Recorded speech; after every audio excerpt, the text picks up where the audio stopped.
this is Phil, and I'm here to tell you all about the CapesandLunatics Patreon. Get early access to all of our interviews, including the monthly Chichester chats with writer and comic book legend D. Chichester, new episodes of classic Capes and Lunatics shows, including The Quantum Zone, This, That, or the Third, and many, many more specials, all completely uncensored. Access starts for $3 a month, full video when you pledge $5 a month. Check out the link in our show notes, or go to patreon.com/CapesandLunatics. Hope to see you there. Look, up in the sky. It's a bird. It's a plane. It's Santa's sleigh. That's right, everyone. Welcome back to a bonus episode of Electric Mullet for December. It's our little Christmas present to you. I am Phil, and of course, Superman. Tyler. Superman and Santa's #1 fan. It is. Yeah, like you can't see my shirt right now. Let's see here. Man. Oh, yeah, exactly. Superman Santa. His Superman Christmas shirt on. Heck yeah. Time to bring in some holly jolly. You know what I'm saying?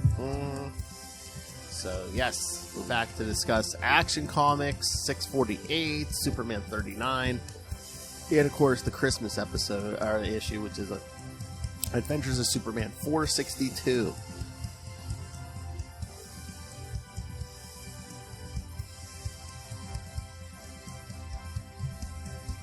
And I don't know about you, but I feel all off because we usually record on a Monday, recording on Saturday night. I know. It's like, what day is it? Who is this? What? I know. It's just been that week. Mm-hmm. The whole time getting early, dark early, you know. Yes. Yeah. But which one are we doing first? Action Comics 648, part 2 of our Brainiac Trilogy. What's crazy is like I went back on the app after I read it. Mm-hmm. I was like, oh, okay, cool. And then even though I went back, it still like reset to the next issue. I was like, come on. Yeah, it's like the app tries to guess, but it always guesses wrong. I wish it would just be like, you could pick, like, go back an issue, go forward an issue. But They need to do some, like, consumer testing, something. it needs to be like, if you've been subscribed, you got the yearly, like, just get an email, like, how are you liking the app? Mm-hmm.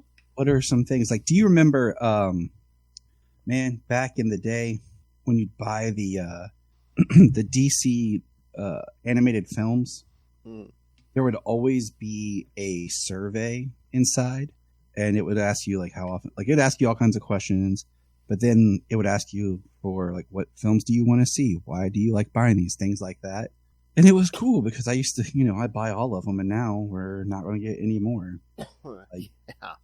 The Crappy Crisis was the last of them, and then we got the 2-part Watchmen, and we're going to get Watchmen Part 2 sometime soon, and that's the last that we know of any DC animated films. So Well, maybe once the gun stuff starts, we might get stuff set in that universe, maybe. maybe, but I'm just like, you know, he talked about this whole Elseworlds thing, but I'm just feeling like, yeah, other than Matt Reeves stuff, there really isn't any of this Elseworlds stuff. Well, I mean, it's not like our typical or usual stuff, but I mean, aren't they doing Creature Commandos or whatever? Yeah, but that's tied into the new universe. Yeah. So let's do this. Body and mind. All right. All right, so yeah, we'll start with Action 648. There's the cover. All right. Superman battling a whole bunch of Metalli. All right.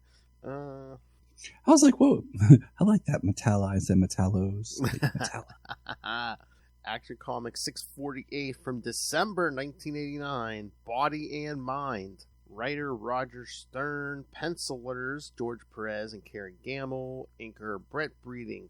Colorist Glenn Whitmore. Letterer Bill Oakley. And editors Mike Carlin and Jonathan Peterson. Brainiac and Metallo keep working on a plot against Lex Luthor, and an army of Metallos attacks LexCorp's building. Superman intervenes and stops the robots from exploding the whole building. Luthor realizes Brainiac might be behind this attack and decides to go check the LexCorp facility in Missouri, where Metallo is supposed to be stored. Meanwhile, the real Metallo, disguised as John Corbin, as he used to look, visits Dr. Augustin and plants a brain probe, allowing Brainiac to control him telepathically. The pair enters the Project Cadmus facility looking for cell samples necessary to create a new host body for Brainiac. Double X senses Brainiac's mind has infiltrated Cadmus, and the armed forces engage Metallo. Superman arrives at the facility after being signaled and stops Metallo. Dr. Augustin escapes in the confusion of the battle. Luthor arrives at the Missouri LexCorp plant and asks to see Dr. Happerson, only to discover Brainiac is in control of the entire facility, and a group of armed soldiers are surrounding him. So guess where Lex is spending Christmas, kids. All right, so thoughts? Okay, so my thoughts on this one. The little recap at the beginning was kind of neat about like kind of the history of Metallo. Yeah, because I don't know if they've really ever gotten into that, like post-crisis. It's like, but yeah, he was. I don't remember us reading it.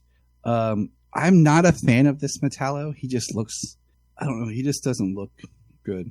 The eyes are creepy.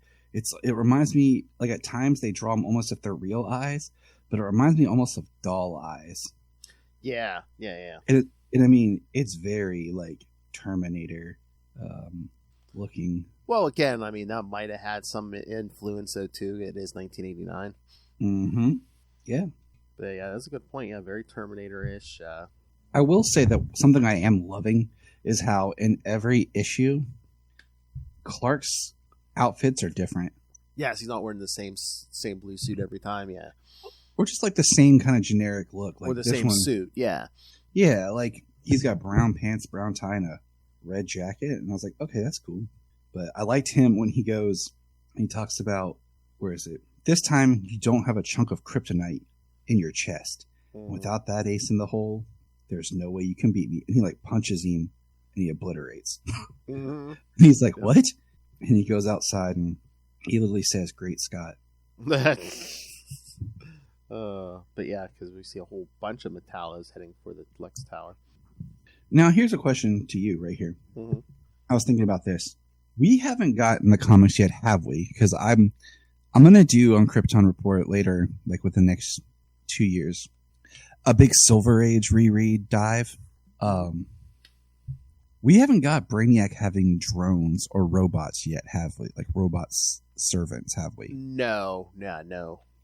And if you think about this is like where that in a way kind of starts, because these are like Metallos, but this is this version of Brainiac using Metallo looking drone robots in his service, as you know, will come later on when we get the Jeff Johns. Oh yeah, I mean after this, I mean the ante keeps going up because now he right now it's just like an alien mind in a human body, but it's going to keep getting upgrade. I do like on page 13 the incorrectly colored blue cape.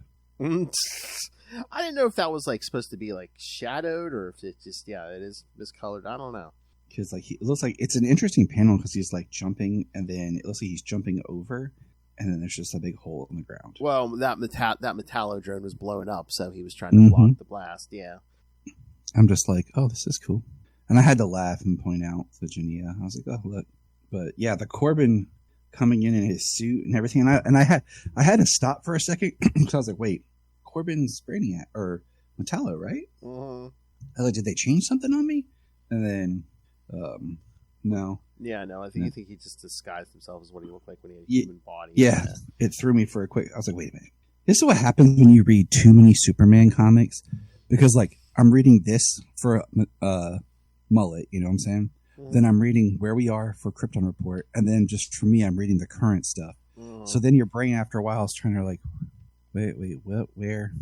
Yeah, well, it's weird. They're doing something here, and then like New 52, they completely changed the script, and then the current stuff they're kind of almost getting back to a lot of this stuff. Yep, we are, as of this recording, when people hear this, we have closed our New 52 reading, where we ran our experiment, reading through all the trades to see how they worked. So we did 3 different Superman titles from that era, but I like the floating Brainiac head. Yeah, because his does like kind of save his body, puts it in suspended animation until they can like fix it. And he thinks, he's telling Happerson, even if you can't hear my voice, you saw my probe on, so you have to obey me. But then meanwhile, it just like kind of unleashes his mind. So now he's basically astral projecting everywhere. And I love when we see like him getting Guardian hits him with the shield and like tears up his fake skin. Oh yeah, Metallo, yeah. And then. But my favorite is what I feel like if Metallo even had his kryptonite heart, because it's usually like covered and he has to open it. I love this right here, how he shoots off his arms and his legs. With his heat vision, yeah. Yeah, and just leaves it as a body. Mm. I'm like, it's kind of crazy, because I guess with this Metallo, does he still have anything human in him? I think just the brain, maybe. That's what I thought, too. Yeah. Because that's always like where you draw the line, like how much do you make him... Yeah, because I think it's just the brain. Because I think when Superman looked at the drones, he's like, there's no organic matter at all. There's no brain, no nothing. So that's why he was like, I can really tear into these things. Then it ends with Brainiac's face appearing to Lex. Yeah, because Lex gets to his plant and realizes, everyone working there is under Brainiac's control. I mean, it was a fun read. I like the, you got Metallo and Brainiac. But yet, I don't like either version of these two. Mm-hmm. So it's just like, okay. But it is a nice little, like, there is a lot of Superman action in this. And Milton finds an interesting kind of way of doing this character. Oh, yeah. But, next episode, first one in January, we'll wrap up this Brainiac trilogy, so. Dun-dun-dun-dun. But no, I mean, I've been enjoying the story. The art's good. Again, we're getting more and more stuff with Project Cadmus. So I like the Cadmus stuff because it starts to really open the door for more. Oh yeah, getting all kinds of sciencey stuff in the next few years here. And then But I was just like with the heat vision thing. I was like, okay, I guess it almost seems like Superman took him down way easier than he has in the past. But I guess with no kryptonite around, he's like, oh yeah, the heat vision's firing on the full power and everything. So yeah, it just kind of makes you wonder like how they constructed Metallo. Yeah, because Brainiac kind of had to rebuild him. So was it just a decoy? So Brainiac could, do what he needs to do. Probably, yeah. Like, whatever damage you want to do, fine. But yeah, you keep Superman busy. Exactly. All right. So should we get to the next issue? Oh yeah, about our good friend Jimmy yelling, screaming Olsen. Friend in quotes, Jimmy. Look at that cover and tell me Tyler wasn't like, oh, they turned him to stone. Good. Now he won't talk. All right, Superman Volume 2, number 39, from January 1990. Jimmy Olsen's Excellent Adventure. Dude. Writer Jerry Ordway, penciler Kerry Gamble, inker Bob McLeod, colorist Glenn Whitmore, letterer John Costanza, and editors Mike Carlin and Jonathan Peterson. A crane transformed into a humanoid robot is causing terror in a construction site in Metropolis. When Superman arrives, the crane goes back into its original form, and an Egyptian-looking man with the ability to manipulate mechanical objects comes out of the driver's cabin. This man is Husk, an exile Superman met during an investigation in Quark.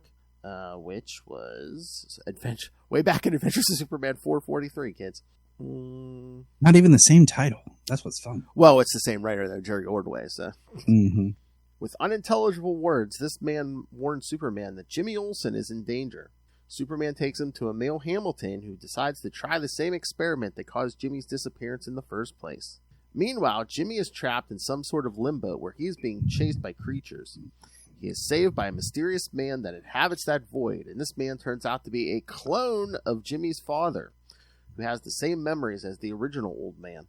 He warns Jimmy that his mother is in danger, but before he can finish telling his story, Husk arrives at that dimension and sends him back to Earth. Superman takes Jimmy to the hospital, then heads to the Daily Planet as Clark Kent, where he calls Thornton, that's Colin Thornton, and to accept his offer to work as managing editor at News Time. The only logical decision, kids.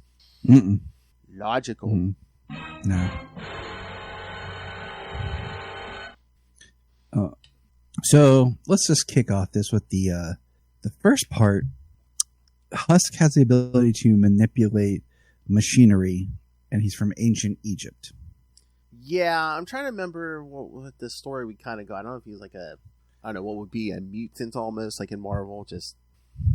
Yeah. I mean, it was just, I was like, okay, because like just seeing him get out of like the Transformer wannabe right here, I was like, okay, that's an interesting way of putting him in the story. And then Jimmy with his hair in this dimension is kind of funny. Mm-hmm. Because first he's like, hey, give me my hat back. When that thing grabs his hat, he's like, oh, no one's here to see me. And then Emil Hamilton, he's good in this one. I did think it was interesting when we got, Jimmy, we see that like him being held by like the multi-armed creature, like it's going to rip him apart. And then all of a sudden you see Rainbow. Oh, yeah.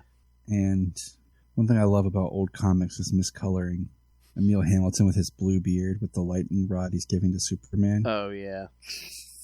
But the whole fact, like, the whole, like, clone of Jimmy's dad is, I don't know, that was just pretty far out there. That's all I'm going to say. Yeah, I mean, and everything. Yeah, like, we're going to get this, like, these two creatures, and I think they're escapees from Cadmus. It's a whole thing. I'm just kind of like, okay, all right, Jimmy's dad. Couldn't have just been, like, I feel like this is, like, two stories they forced to work together. Mm-hmm. But, I mean, the most interesting, like, when Jimmy comes out and he's screaming about his dad, he says, I can't lose my father again. And Hamilton's like, what does he mean? But it was interesting. Like, he told him about how I have the memories harder.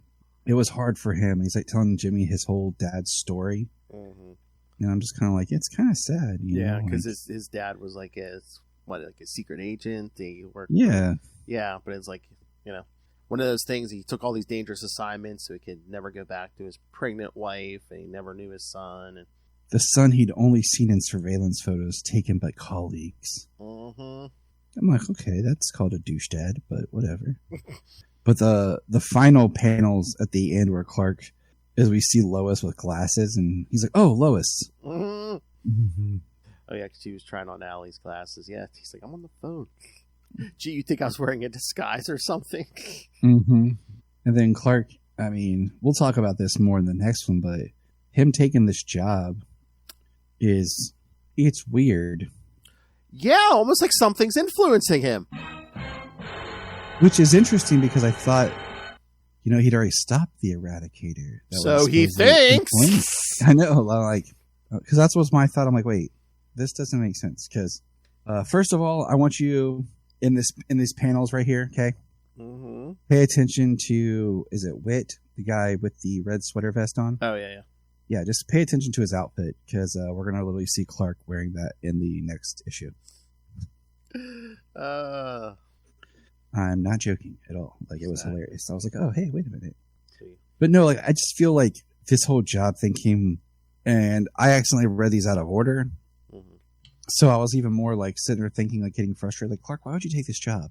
And I'll point out more about it when we get to the next issue. So, but I just like that, Jimmy was going through all this, and at no point did he start screaming, I hate you, Superman. You were my pal. You did this to me. Well, by the time Superman's nearby, Jimmy's already, like, passed out, so. That's true, too. Can you imagine if he was just, like, yelling at Superman while he's unconscious, like, yelling at him in his sleep? Superman did this to me. My hair's grown back in lumpy patches. Mm-hmm. Give me back my daddy, Superman. Yeah, for real. But again, Hamilton's giving him crap again too because he's like, oh, sorry, doctor, I have something else important. He's like, more important than your friend. I'm like, he took him to the hospital. What more do you want him to do? Perform surgery on him himself or something? Mm-hmm. Yeah, it's like what? Like, I am Superman. Like, yeah, I mean, you never know. There are gonna be 15 emergencies at the moment. He took him to the hospital. He's choosing to help you, Hamilton. Calm down. Go sing your Broadway show. By gum. But this one was. I like this one, except it's weird because I like this issue, but the whole Jimmy's clone dad thing. Yeah. It really felt like out of nowhere. Like, I mean, I think they are kind of setting stuff up that's going to take place with, I'd say, like the next. Well, might take a break for some of the Krypton Man stuff, but yeah, I mean, the next couple issues, yeah, they're doing the Jimmy thing. Might have been like a clumsy setup, but so I'm trying to remember because I don't think Husk even comes from this. Well, or does Husk come from that empty dimension? Because he might have been trapped too. But I was like, I didn't think Husk came from there. Yeah, I don't think so either. But yeah, that forearm thing will be back. Yeah, well, all right. Looking forward to that. Mm-hmm. All right, so should we get to the next one? Kind of the reason we're here, the Christmas issue. Yep, have to do this one in December. Yeah, that's all right. Let's see. And I mean, we kind of get the plot on the cover there, but it's like It's a good cover. Yeah, except for the corner box or like the newspaper at the bottom. You should tell you get Superman on the cover. And you know what? I like the cover. The Mhm. Adventures of Superman, homeless for the holidays. Mhm. You know, we have the Daily Planet newspaper, like you said, with Superman lights Christmas tree. Oh, yeah. All right. So Adventures of Superman 462 from cover date January 1990, home for the holidays. Writer Roger Stern, penciler Dan Jurgens, inker Art Thieberg, colorist Glenn Whitmore, letterer Albert de Guzman, and editors Mike Carlin and Jonathan Peterson. All right. During the Christmas season, the employees at the Daily Planet organize a surprise farewell party for Clark Kent, organized by Alice. The words of his co-workers make it hard for Kent to say goodbye, so he walks through the hallways, reminiscing of his times at the planet. He suddenly finds Alice crying in the storeroom, and she confesses she's been living there for 3 years after the death of her mother. So she spent a few Christmases here. Yeah. Moved by her story, Perry White decides to run an editorial and add an article on page 1 reminding the people of Metropolis to take care of the homeless and help them in any way they can. And not only that, he invites Alice to spend Christmas with his wife and welcomes her to stay at their apartment until she can afford a place to live on her own. Meanwhile, Superman spends Christmas night with his parents and Lana Lang in Smallville. I almost forgot because she's like still wearing that cast on her leg. I'm like, oh yeah, I guess that's still from the Matrix thing. Yeah, that's what I thought too. First of all, the homeless lady, what's her name, Phil? Alice, or she said, oh, you call me Allie because Perry's wife's Right. also Alice, yeah.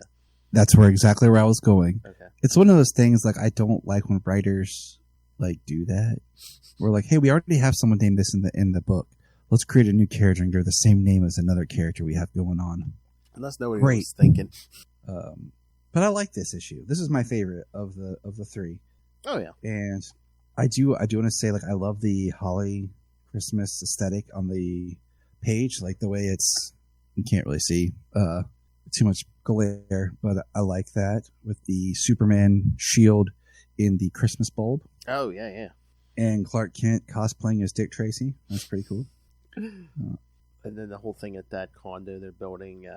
Well, I love this right here where he says, hey, we're Jer, what's the union going to say about this? Hey, we're supposed to work with Steel, ain't we? And he's the Man of Steel, right? Right. I was like, okay, that's cool. It's like, what do the unions say? It's like, you guys were about to, like, weren't you guys about to lose money because you couldn't get this job done because the motor on the thing wasn't working, but Superman helped you lift all this steel up to the top of the building? Mm-hmm. There goes all that overtime they had planned. Yeah. They're like, thanks, Superman, you just took Christmas from my children because I didn't get all the overtime I needed. Oh. But I like how we have Lois with her new hair, where it's flat, but she's still a redhead. I'm going to complain about that forever, because that's what I do. But Clark's got his... I'm going to point this out. He is in a white shirt with a black tie and a gray jacket. Blue pants. And blue pants. And Lois gives him an empty box. And he says, well, you are clearing out your desk today, aren't you? Some of us still have work to do. Then we turn the page, and there's Brainiac messing with Lex Luthor. And then the next one is Clark Kent at his desk wearing blue pants, a white shirt, a black tie, and a red sweater vest. The red sweater vest that was nowhere apparent in the previous page, and the gray jacket has now disappeared. I know. I mean, unless he had stuck at his desk. I don't know. That's... I'm like, it's the same person drawing this, right? Did you forget? Now, I will say, like, as he talks about, like, the job and everything, Mm-hmm. and he's talking about, like, boosting his career and all that, all I keep thinking to myself is, the factor that you're not putting into this job is that you're Superman. Like, being a reporter that you get out from behind the desk and you can run off for a story or disappear for a while and then show up with a story really helps when you're Superman, and it leans to that side. Well, he's gonna get to that, but again, he's thinking here he can also focus more on worldly issues. Yeah, because Perry even talks about, the editor's job at news time is a plum. I won't deny that. The planet has nothing to match the challenges you'll find there, and probably won't until I retire. Being an editor isn't the same as being a reporter or a columnist. And I think that's like the thing. It's like, okay, like you're going to be stuck kind of being like Perry and trying to be Superman. It's not going to work. Oh, yeah. And again, there's a certain influence influencing him, so. Yeah. And then we get the big surprise, Kent. It was all a charade. Yeah, so we were really going to be mean to you, yeah. And then Kat tries to whip out some mistletoe. Mm-hmm. We're all going to miss you, Clark. Loads and loads. I'm like, dang, girl. But my favorite is when Whit here kind of punches him on the arm. Mm-hmm. And then he's like, wait, what's going on? And then Jimmy shows up late with a full head of, like some nicely cropped full head of hair, though. Yeah, that's what I was going to say. I wonder how long he's been in the hospital. Yeah, because he's back and he has at least enough hair to cover his head. So. And then we learn that Alice organized the whole party, but they can't find her. Mm-hmm. And then he hears crying. And that's when he goes in and finds her trying to roll up her sleeping bag. In the storage room. And she's like, no, don't come in. I'm okay. And he's like, and she's like, I live here. Okay, here's a question for me. I mean, maybe he's not looking that closely, but I'm just like, right before he hears her crying in there, isn't he just like, oh, you know how many times I've changed into my outfit in that storage closet? I'm like, and you never saw any signs that anyone was, if she wasn't in there, you saw no signs of anyone living there, like a sleeping bag or. Nope, he hasn't changed there in the past 3 years. Nope. Like, it's just one of those things, like, I understand they're all busy, reporter, and I know this kind of undercuts the whole Clark Kent Superman thing, but they are investigators. There would be signs, like, maybe, like, she's smart. Like, when she goes in here and she talks about her mom and her mom was already old, and then her mom dies, and all the medical bills, and it wiped out their savings. Then the landlord, makes them into condos and turns it up, and she lost it, and then so I'm sitting there thinking like, well, okay, so she's still been working here, but she's been able to save money, but then she says, rent Metropolis is high and it keeps getting higher. She can't ever get caught up, and then she says she still has all these medical bills to pay off. I'm like, okay, all right, so saving, it's still difficult to do. And then when she breaks down the whole, I cooked in the kitchenette, showered in the company health club, slept in the storeroom, mostly though I worked night shift as well as days. It kept my mind off things. And then Perry does, you were always here no matter how early I came in. I used to kid you about it, asking if you lived here. Yeah, he did actually say that in like Superman number 20. Yeah. And, I just kind of feel bad for Clark. Like, dude, you're Superman. You couldn't pick up on any of this. Like, well, and then that's the other thing. I guess she wasn't always in the storage room because she says she has keys to all the offices, so she could sleep in one place the one night, one place the next. But my question is, where is she washing her clothes? Yeah, well, maybe there's maybe a laundromat close by. Probably, you know what I'm saying? And so yeah, they all say they'll help, and of course, Perry and his wife invite her to stay with them. Yeah, but yeah, what did you think about the editorial Perry wrote? Dude, I love the editorial Perry wrote. It was great. And then, she comes home. She's there, and they talk about their son not being there. Because she says, Mama always called me Allie. And Perry's like, Allie it is then. And he talks about staying there with them. And then Clark goes home to see his parents. He's out with Lana. It's a nice little cheery Christmas tale. Because you see, as Perry's talking about the editorial, you see people doing good. And like the kid and the mom who are cold on the street, and he wraps them in his cape and takes them to an organization place and to get help. And there's Jimmy and Lois. And Clark was helping out. And then I think it's Kat who tries to help the guy on the street with the bum with alcohol. Yeah, but it's kind of weird though, because she's out on like this like really snowy night. It looks like. And it seems like the homeless guy has more of a coat than she does. Because if you look at it, it's like she steps outside and she takes the mom and child inside. And then she sees him through the glass and just walks outside from where they were. And he just keeps walking. Oh, yeah. And it's funny. I guess maybe he didn't want the presents to get wet. But when he goes home to Smallville, he has all the presents wrapped up in his cape like a almost like Santa's sack there. It's a good one. And then we have blonde Lana. But yeah, they're like, oh, surprise, Lana's here.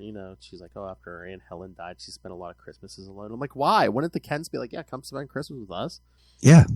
That just feels like that's what they always do. Mm-hmm. And may we all come together healthy and happy for many Christmases to come. Hear, hear. Merry Christmas, one and all. Yes, one and all. Okay, good job repeating what your mom just said, Solomon. Wow, what a Freudian slip there. Superman. May the blessings of the season be with you and yours. So, the toast. Here's to family and good friends. May we all find the fortitude to keep the spirit of sharing alive all the year.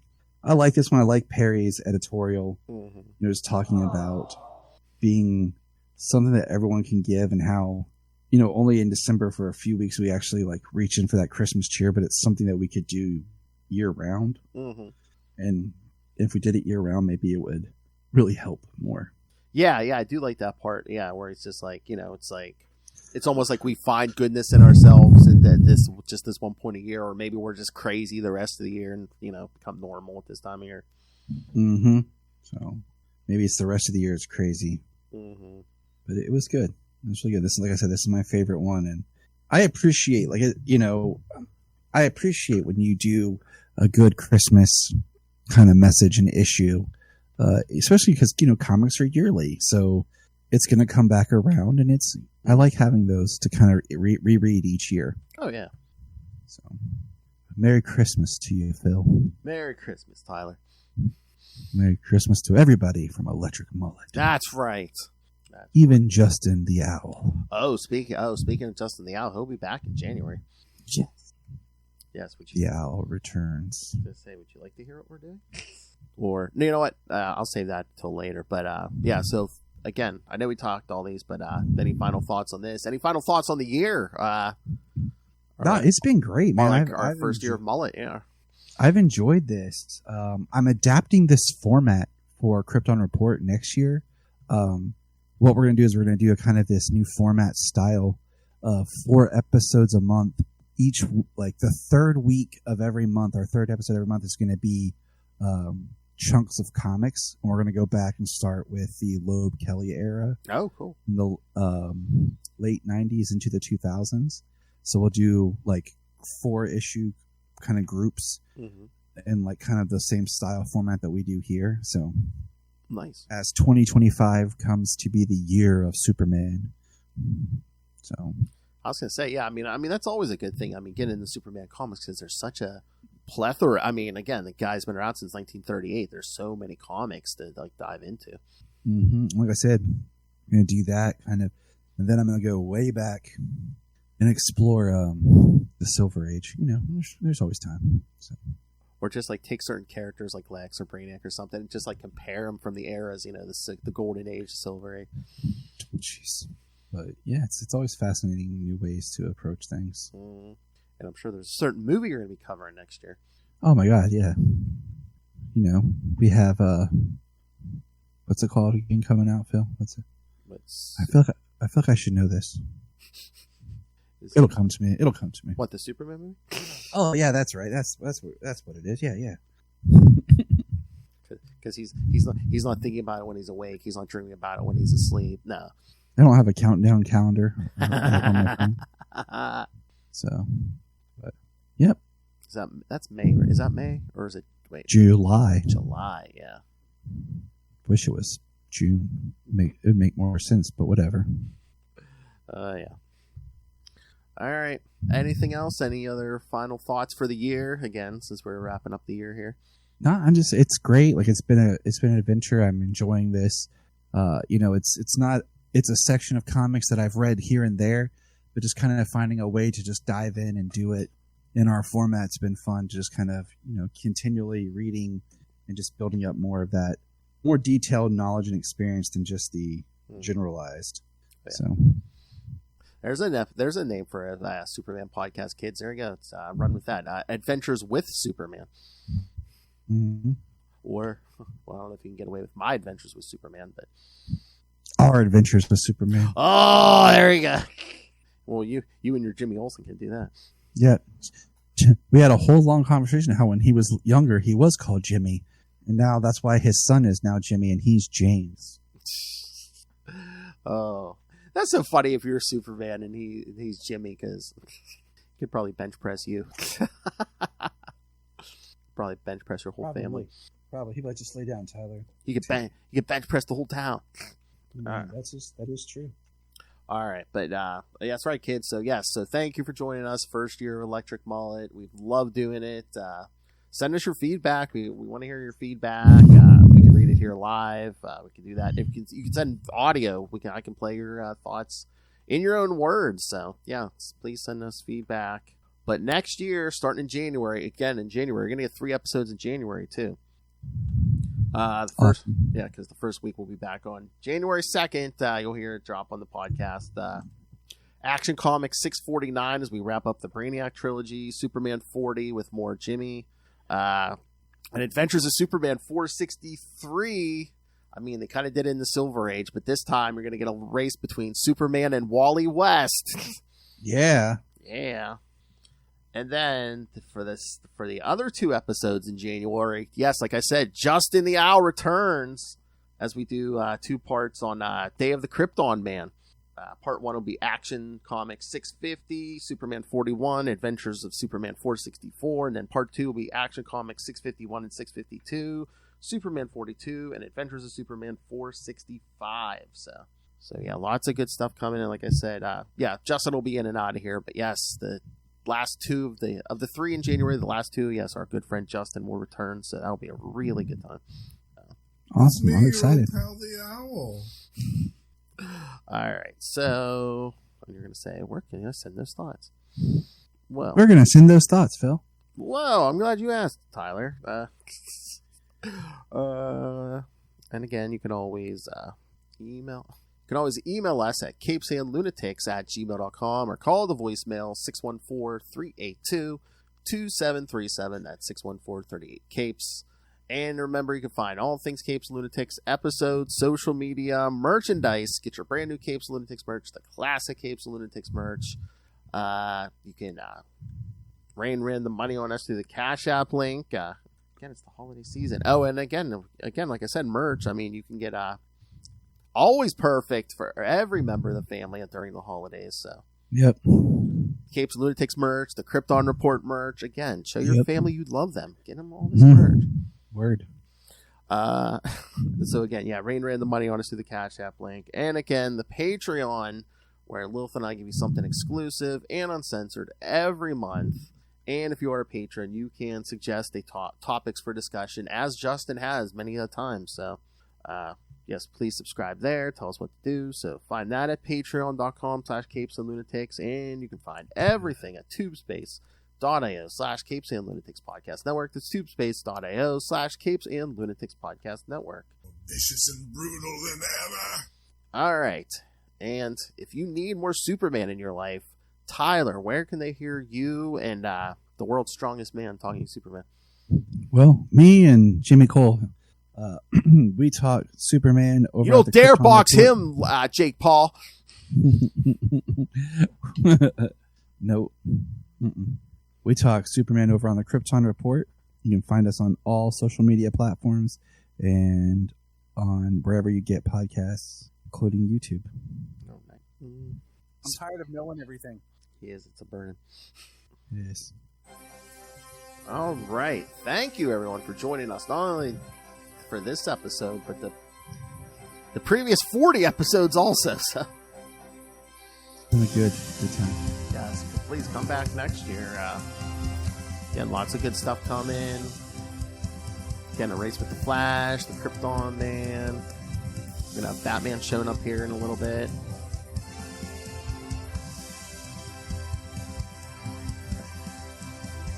So many big stories coming up next year. Crisis of the Crimson Kryptonite, all of it. It's a lot of iterations.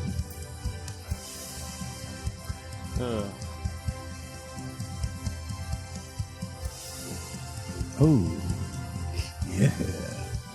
All right, everyone. So, yes, come back next time. Remember, join us for truth, justice, and the mullet way. And happy holidays.